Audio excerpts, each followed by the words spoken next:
आज का पौधारोपण कार्यक्रम वनाग्नि जन जागरूकता और दिवस के अवसर पर उत्तराखंड जनपद अल्मोड़ा विकासखंड शालदी के अंतर्गत राजकीय उच्चतर माध्यमिक विद्यालय गुदलेक में विकासखंड स्तर से आए हुए कार्यक्रम के मुख्य अतिथि के रूप में श्रीमान राणा जी और अध्यक्षता कर रहे ग्राम प्रधान श्रीमान जयानंद ध्यानी जी, दोनों विद्यालयों से आदरणीय प्रधानाचार्य एवं प्रधानाध्यापक महोदय एवं समस्त स्टाफ, श्रीमान क्षेत्र पंचायत सदस्य सरायखेत एवं सरपंच महोदयान गुदलेक, ग्राम प्रहरी जी, भोजन माता जी, अभिभावक बंधु एवं छात्र छात्राओं की उपस्थिति के साथ श्याम सरल को भी कार्यक्रम में उपस्थित होने का सौभाग्य प्राप्त हुआ।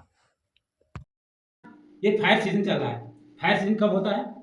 15 फरवरी से 15 जून तक जो है ये आग लगने का खतरा होता है, यही फायर सीजन कहलाता है। और इसी बीच में हमसे जो मिस्टेक होती है, चाहे बच्चों से हो, बड़ों से हो या फिर राहगीरों से, किसी से भी हो सकती है। और इसी लापरवाही को सजगता में लाने के लिए, लोगों को जागरूक करने के लिए ये आज का जो दिवस मनाया जा रहा है 1 अप्रैल को, ये पूरे डिस्ट्रिक्ट में, पूरे उत्तराखंड में एक सरकार का भी प्रयास है। तो हम लोगों का भी दायित्व बनता है कि हम भी इसमें पहल करें। करना क्या है, पहले आग को समझते हैं। आग 3 प्रकार की होती है, एक ग्राउंड फायर, सरफेस फायर और एक अंडरग्राउंड। 3 प्रकार की। एक ऊपरी पर आग होती है जो आग की सूरज जैसे, देवदार जैसे पौधों में ऊपर ऊपर लग जाती है, वो ज़्यादा नुकसान नहीं करती है, कम चांसेस होते हैं। एक रेंगती हुई जो जमीन में जाती है वो आग सबसे खतरनाक होती है, जो कि आम जंगलों में लग गया, आम जगह लग गई है। एक ऐसी आग होती है जो जमीन के अंदर लगती है। वो कैसे?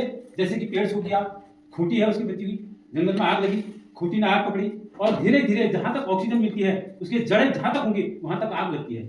उससे क्या नुकसान होता है? जमीन के नीचे हमारे जो मिट्टी को जीवित रखने वाले जीवाणु होते हैं वो नष्ट हो जाते हैं। उससे फसल पर प्रभाव पड़ता है। हमारी जो धरती माँ है, मिट्टी है, वो दूषित हो जाती है और फिर वहां पर किसी चीज की होने की संभावना नहीं होती है। कहाँ पे? जहाँ पर आग लगती है, जहाँ पर खूंटी जल के नीचे तक आग जाती है। नुकसानदायक जो रेंगते हुए चली जाती है धरती में, वो खतरनाक होती है। उससे 3 नुकसान होते हैं। एक तो सार्वजनिक नुकसान होता है, एक व्यक्तिगत नुकसान होता है, एक राजस्व का भी नुकसान होता है। अब जैसे व्यक्तिगत की जहाँ बात करें, आग लगती है किसी के भी, चाहे गौशाले हो, मकान हो, दुकान हो, लकड़ी हो, घास हो, ये व्यक्तिगत में, यहाँ तक कि मानव भी उसकी चपेट में आ जाता है, ये व्यक्तिगत नुकसान में आते हैं। दूसरा सार्वजनिक नुकसान, जैसे जंगल में आग लगी, पानी के स्रोत पर उसका प्रभाव पड़ा, कहीं घास का टीला है, लकड़ी है, जंगल है, वो नष्ट हो गया, वो सार्वजनिक नुकसान में आ जाते हैं। उनको क्षति जो पहुंचती है तो सबका नुकसान हो जाता है। राजस्व, उसमें जो राजस्व मिलने वाला होता है वो नहीं मिल पाता है, वो नुकसान हो जाता है। दूसरा, जैसे कि आजकल काफल का सीजन है, हरा भरा जंगल है, उसके बाद काफल लगे, तो पर्यटक तब आता है यहाँ क्योंकि वो देखता है कि वहाँ हरियाली